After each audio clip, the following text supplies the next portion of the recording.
Bismillahirrahmanirrahim. Assalamu alaikum. Dear students, my name is Ghazanfar Abbas, lecturer Mathematics, Department of Mathematics and Statistics, ISP Multan. आज का lecture number 2 है और subject हमारा real analysis 1 है। आज के टॉपिक में हम न्यूमेरिकल सीक्वेंस से रिलेटेड चीज़ें सीखेंगे। रियल एनालिसिस के अंदर न्यूमेरिकल सीक्वेंस का टॉपिक जो है इंतहाई अहमियत का हामिल है। इसी से कनेक्टेड जो नेक्स्ट लेक्चर होगा वो सीरीज से रिलेटेड होगा।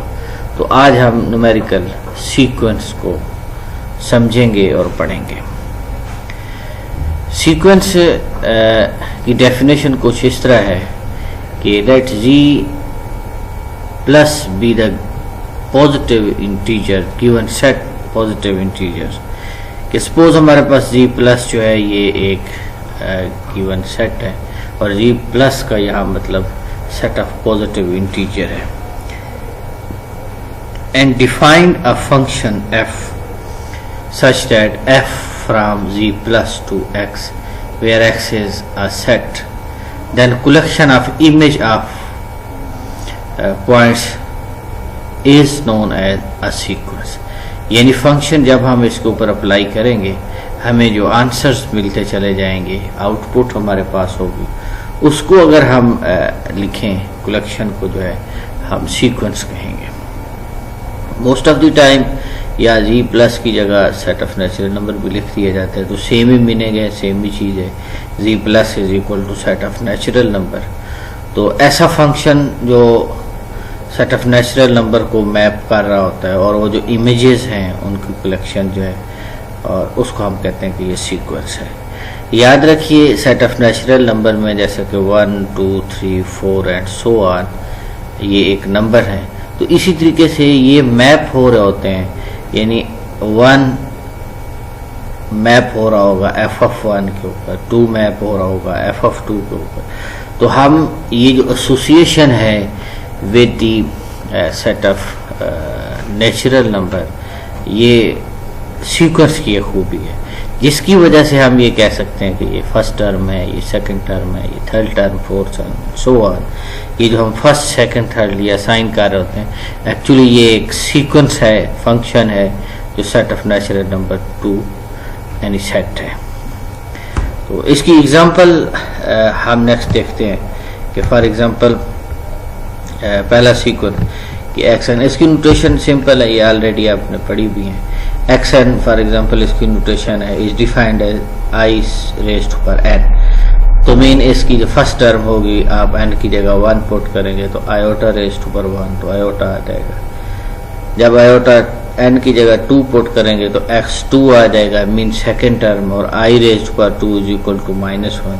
यहाँ आयोटा की पावर जब 2 लेंगे -1 आ जाएगा। इसी तरीके से आयोटा की जब पावर 3 लेंगे कंप्यूट करें तो माइनस आयोटा आ जाएगा।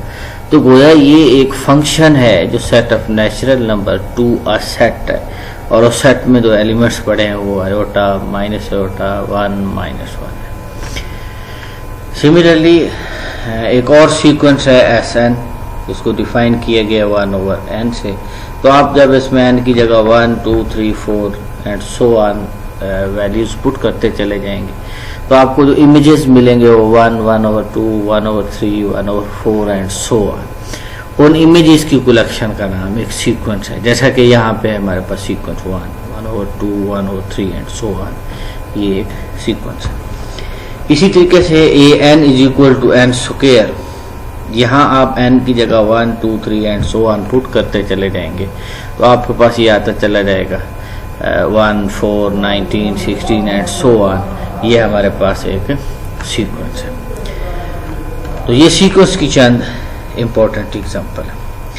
Late F of n is equal to 1/n for all n greater is equal to 4 और डोमेन ऑफ f जो है यहाँ हमारे पास फॉर एग्जांपल जो ऊपर कंडीशन दी गई है वहाँ n is equal to 4, 5, 6, 7 and so on है, जो कि सब सेट है सेट ऑफ नेचुरल नंबर का।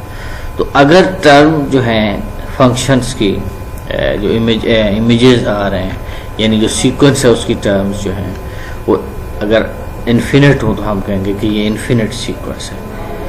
फॉर एग्जांपल ये जो एग्जांपल दी गई है ये इन्फिनिट सीक्वेंस की एग्जांपल दी गई। इसी तरीके से let F of N is equal to 1/n for all N,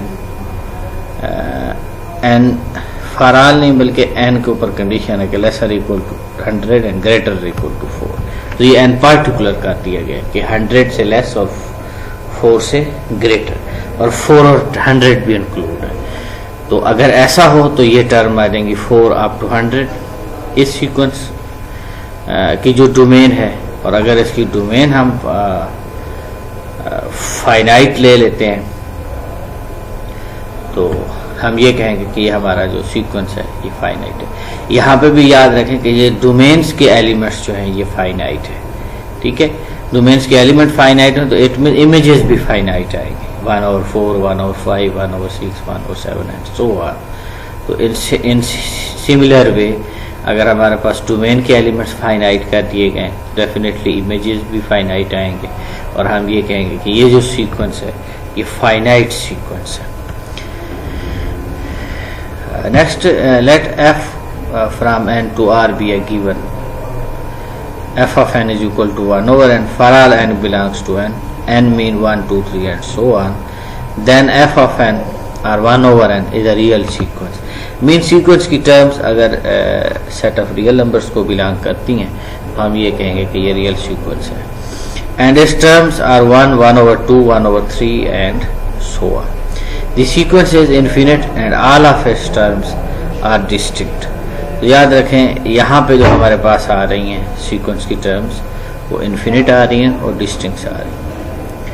Let f be a function from set of natural number to r be defined as f of n is equal to -1 raised to power n for all n belongs to set of natural number 1, 2, 3 and so on, then the sequence is infinite and the real। Its terms are 1, -1, -1, 1, -1, 1 and so on। तो ये हमारे पास एक sequence है जिसमें terms जो हैं यहाँ पे रिपीट हो रही है। So note the terms of the sequence may be repeated whereas in the set of in a set repetition is not allowed। Sequence में टर्म्स रिपीट हो सकती हैं लेकिन सेट में जो है ये टर्म्स रिपीट नहीं होती। इसके बाद late f be a function from set of natural number to set of complex numbers where c is a set of complex numbers be given by f of n is equal to iota raised to power n। जैसे कि पीछे भी हमने इस example को देखा है। for r n belongs to 1, 2, 3 and so on, then terms are iota, -1, -iota, 1 iota and so on। this term is not real। तो ये एक जो सीक्वेंस है ये रियल सीक्वेंस नहीं है। इसके बाद हम पहली टर्म जो सीखते हैं वो ये है कि distance of a point from a set. यानी अगर आपके पास कोई सेट पड़ा है उसका डिस्टेंस एक पॉइंट तक क्या होगा। If x0 is a point and a is a set where x0 may not belongs to a, यानी जो x0 जहाँ से हम डिस्टेंस देखना चाह रहे हैं वो लाजमी नहीं है कि सेट के अंदर पड़ा हो, वो बाहर पड़ा हो सकता है। then the distance of x0 from a is defined as distance from x0 to set a is defined as infimum of distance from x0 to x1 such that x belongs to a। तो dear students, ये जो equation लिखी है इसके meaning ये है कि जब आप किसी पॉइंट से सेट का डिस्टेंस देखना चाहते हैं तो आप ए के तमाम पॉइंट्स का डिस्टेंस देखें, इस पॉइंट्स के दरमियान, दो पॉइंट्स के दरमियान डिस्टेंस देखें, उन सब डिस्टेंसेस में से जो सबसे कम डिस्टेंस होगा वो हमारा डिस्टेंस कहलाएगा उस पॉइंट का सेट तक। फॉर एग्जांपल यहाँ पे x0 है, ये पड़े हुए तमाम पॉइंट्स हैं, आप यहाँ से यहाँ तक डिस्टेंस लें, इस पॉइंट से यहाँ तक डिस्टेंस लें, सब डिस्टेंस लें, लेकिन याद रखिए कि जो सबसे कम डिस्टेंस जिस पॉइंट से होगा वो हम डिस्टेंस कंसीडर करेंगे कि ये डिस्टेंस इस सेट का इस पॉइंट के साथ है। तो दूसरे लफ्ज़ों में ये भी कह सकते हैं कि किसी भी सेट के अंदर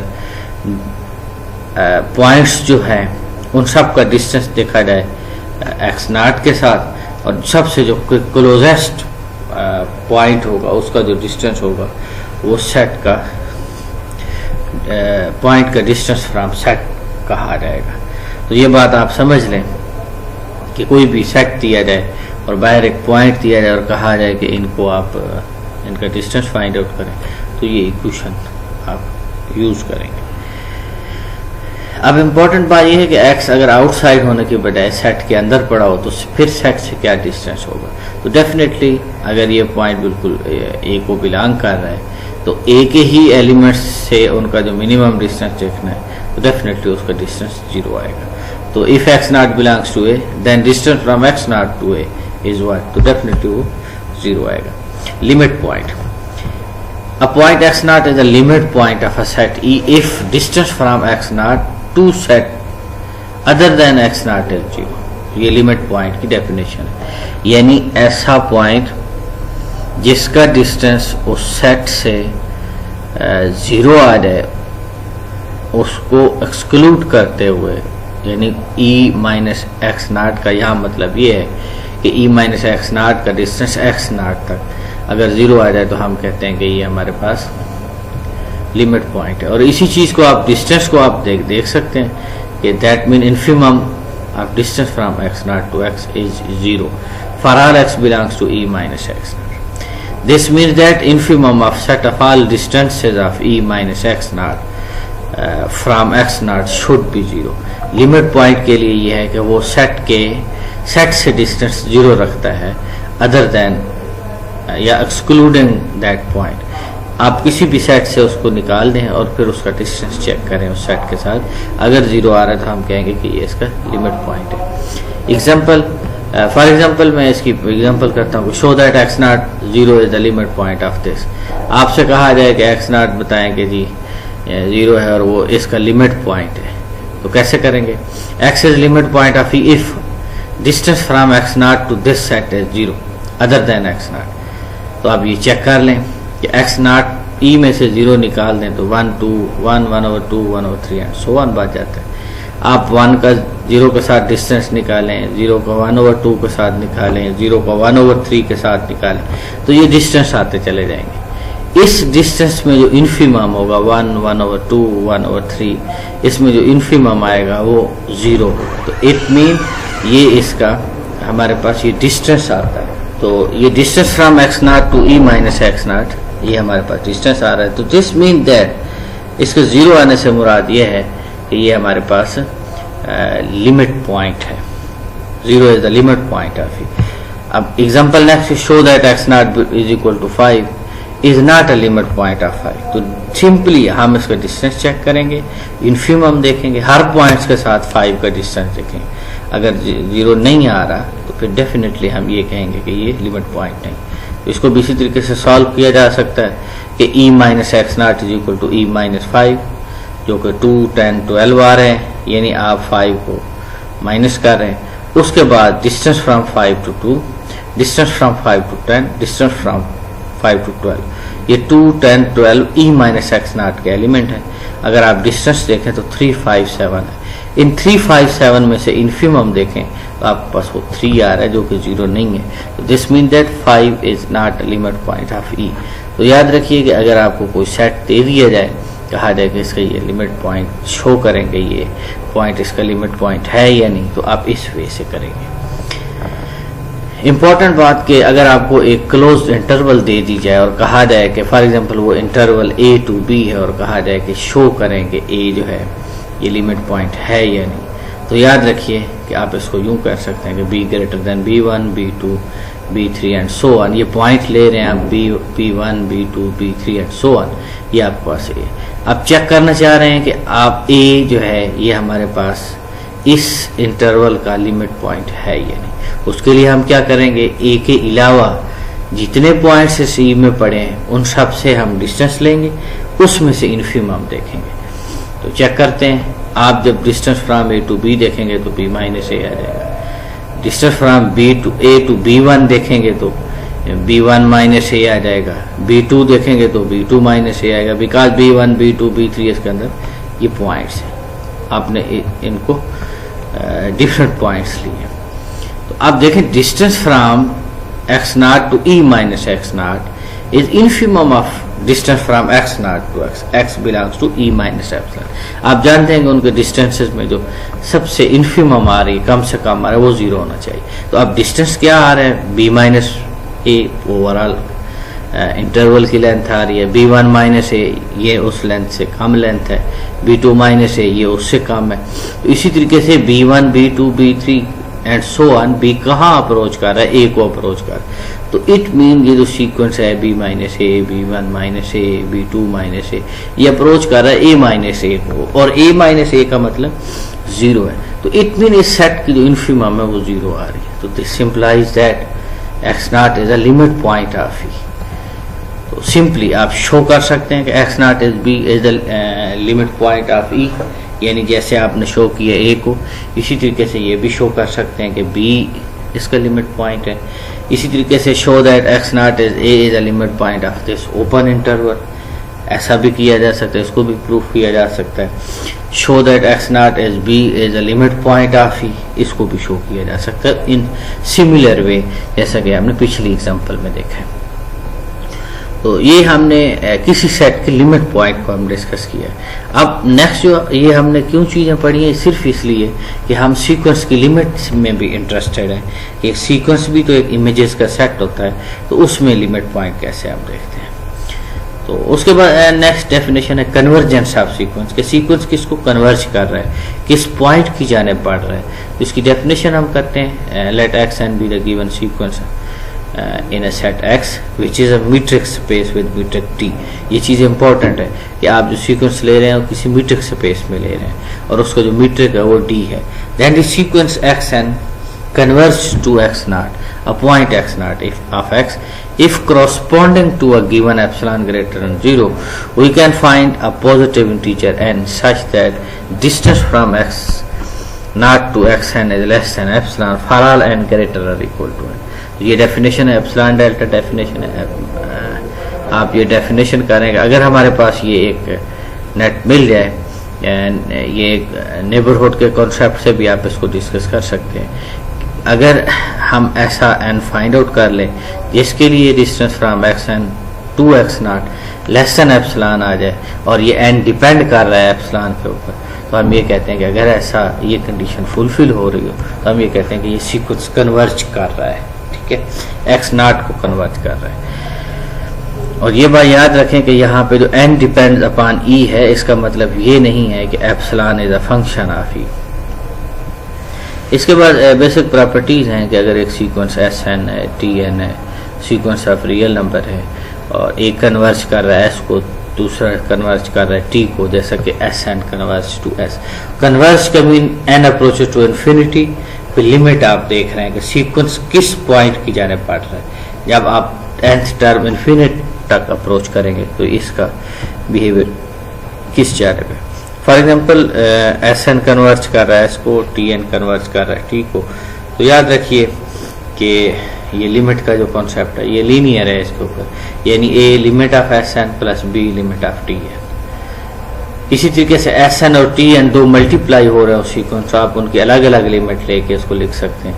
क्योंकि Sn कन्वर्ज कर रहा है s को, Tn कन्वर्ज कर रहा है t को, तो आप इसका आंसर St लिख सकते हैं. और अगर क्वोशंट की फॉर्म में दो सीक्वेंस हों Sn और Tn, Sn इंडिविजुअली s को अप्रोच कर रहा है, Tn इंडिविजुअली t को अप्रोच कर रहा है, और Tn जो है ये नॉन जीरो है, इसमें कोई टर्म में जीरो नहीं आ रही, और ये t भी नॉन जीरो नंबर को कन्वर्ज कर रहा है. तो हम ये कहते हैं कि ये क्वेश्चन की फॉर्म में जो सीक्वेंस है ये कन्वर्ज कर रहा है s over to t को.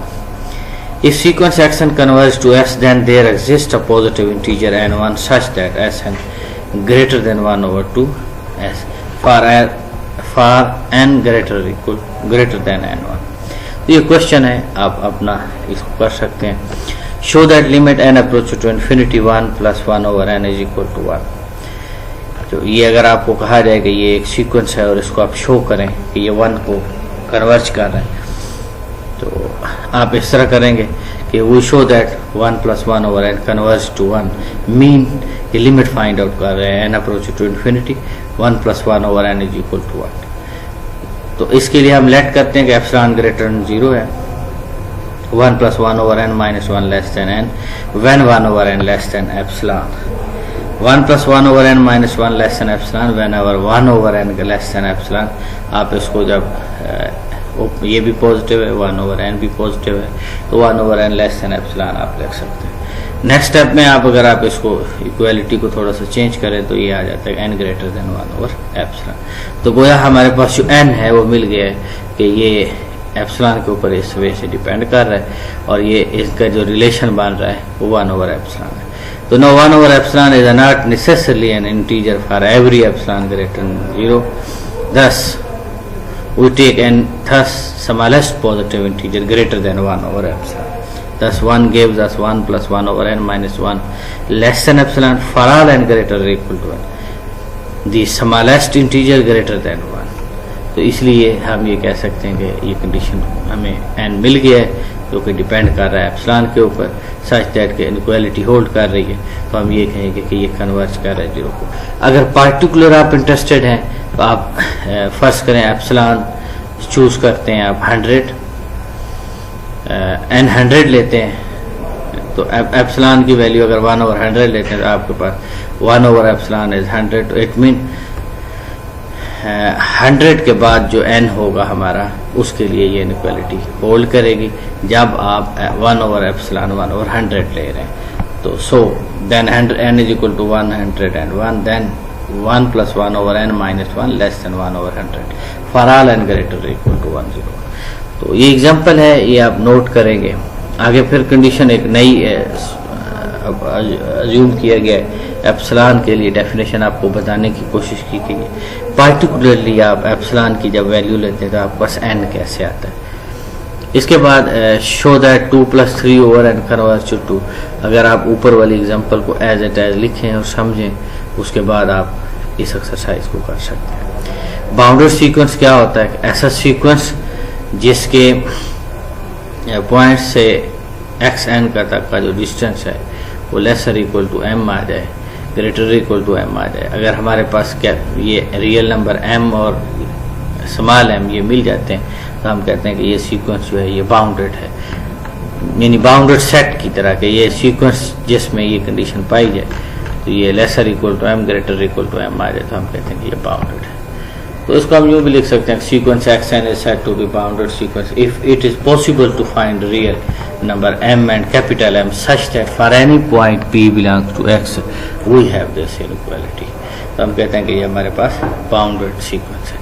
इसी तरीके से x n is equal to -1 raise to power n, ये एक बाउंडेड सीक्वेंस है बिकॉज इसकी टर्म 1 और -1 आ रही हैं। तो हमारे लिए कैपिटल M 1 है और यहाँ पे स्मॉल m -1। अगर हम ये ले लें तो ये फॉलो होता है कि ये सीक्वेंस की टर्म जो है इस इंटरवल में लाई करेंगे। Similarly x n is equal to n raise to power 3 then x n is not bounded. Similarly -n raised to power 3 is also not bounded. Some important points: sequence may be converged in set x but may fail to converge in another set. याद रखिए कि एक sequence एक set में converge कर रहा है मीटेक space में। अगर आप दूसरे मीटेक स्पेस में देखते हैं, मीटेक की डेफिनेशन एक नया सेट लेते हैं तो लाजमी नहीं कि वो सेट उसमें कन्वर्ज कर रहा हो। Convergent sequence has to be bounded but converge has not to. याद रखिए कि हर सीक्वेंस जो कन्वर्ज कर रहा होता है वो बाउंडेड होता है मगर कन्वर्जिव नहीं। इफ अ रियल और complex sequence is convergent then its limit is unique. ये इंपॉर्टेंट है, बेसिक प्रॉपर्टी कि हमेशा जो सीक्वेंस है इसकी लिमिट यूनिक होती है। इसको आप प्रूफ कर लेंगे। प्रूफ का बड़ा इजी तरीका है कि आप एक्शन लें कि ये एक कन्वर्जेंट सीक्वेंस है। फर्ज करें कि ये दो लिमिट्स को कन्वर्ज कर रहा है L1 एंड L2। अगर दो लिमिट्स को अलग अलग कन्वर्ज कर रहा है तो it mean there exists a positive integer n depending upon epsilon such that xn minus L1 less than epsilon for all n greater or equal to n1। और इसी तरीके से L2 के लिए भी डेफिनेशन होगी बिकॉज सीक्वेंस इसको भी कन्वर्ज कर रहा है। इन दोनों को अगर अलग अलग कन्वर्ज कर रहा है तो आप n3 इन दोनों में से मैक्सिमम ले लें, n1 एंड n2 में से n3, तो आप उन दोनों को आप यूं लिख सकते हैं। हमें एक n3 ऐसा मिल गया जो इन दोनों के लिए फुलफिल होता है। अब इन दो डेफिनेशन को यूज करते हुए आप कंप्यूट करें कि L1 minus L2 is less than epsilon. जब L1 minus L2 less than epsilon आते हैं तो it mean L1 is equal to L2। और अगर L1 is equal to L2 है तो this mean hence the limit of convergent sequence is same, यानी जो कि हमने डिफरेंट सीक्वेंस लिमिट्स ली हुई हैं वो सेम है। नेक्स्ट थ्योरम है कि Pn be the sequence in mutex space X if sequence Pn converges to Pn is bounded। Mean convergent sequence जो है वो बाउंडेड होगा। आप इसको शो कर सकते हैं कि given that limit n approach to infinity Pn is equal to P, we must show that there exists a positive number m such that Pn mod is less or equal to m, या minus m और m से के interval में Pn लाई करता है। If Pn approaches to P, then for epsilon greater than 0, there exists n greater or equal to n such that Pn minus P is less than epsilon। तो Pn को आप लिख सकते हैं Pn minus P plus P, आप इसको अलग अलग यूँ लिख दें और इसके बाद आप मैक्सिमम चूज कर लें P1, P2 and so on, Pn minus 1 से या एप्सिलॉन प्लस P से। आप बस ये इनमें से अगर m मैक्सिमम हो तो ये हमारे पास कंडीशन मिल जाती है। It follows that Pn mod is less than m, hence it is bounded sequence. तो याद रखिए कि ये Fn is equal to -1 raise to power n, ये एक ऐसा सीक्वेंस है जो कि कन्वर्ज नहीं करता बट बाउंडेड है। तो लिहाजा कन्वर्जेंट सीक्वेंस लाजमी तौर पर बाउंडेड होते हैं, मगर बाउंडेड का लाजमी नहीं है कि कन्वर्ज करें। जैसा कि आपके पास एग्जांपल है Fn is equal to -1 raise to power n। Operations on convergent sequence, अगर सीक्वेंस हमारे कन्वर्ज करते हैं तो उसके ऊपर चंद बेसिक ऑपरेशन है कि दो सीक्वेंस कन्वर्जेंट हैं, Sn कन्वर्ज कर रहा है S को, Tn कन्वर्ज कर रहा है T को, तो Sn plus Tn is St, S plus T। C को कांस्टेंट है, Sn कन्वर्ज कर रहा है SO, तो ये आप CS को कन्वर्ज करेगा ओवरऑल ये सीक्वेंस। Sn Tn दो कन्वर्जेंट सीक्वेंस है, आप इसको लिमिट अप्लाई करें तो ये कन्वर्ज करेंगे St को। C प्लस Sn है तो आप कन्वर्जेंट सीक्वेंस जो Sn है वो S को कन्वर्ज कर रहा है तो C प्लस S आ जाएगा। सिमिलरली 1/Sn कन्वर्ज करेगा 1/, ये बेसिक प्रॉपर्टीज है। इसके बाद monotonic increasing and decreasing sequence है। A sequence Xn of a real sequence is said to be monotonically increasing अगर ये कंडीशन फुलफिल हो, यानी Xn से जो नेक्स्ट टर्म है Xn प्लस 1 वो अगर ग्रेटर हो तो हम कहते हैं मोनोटोनिकली इंक्रीजिंग, और अगर रिवर्स हो कि आने वाली टर्म छोटी है पिछली गुज़श्ता टर्म से तो हम कहते हैं कि ये मोनोटोनिकली डिक्रीजिंग है। इसके बाद sequence is said to be strictly monotone increasing अगर ये स्ट्रिक्ट इनक्वालिटी पाई जाती है, और हम ये कहते हैं कि स्ट्रिक्टली डिक्रीजिंग होगा अगर इनक्वालिटी इस फॉर्म में स्ट्रिक्ट इनक्वालिटी इनक्वालिटी। तो लास्ट थ्योरम है, इंपॉर्टेंट थ्योरम है जो आपको आना चाहिए और इसका प्रूफ भी आपने करना है।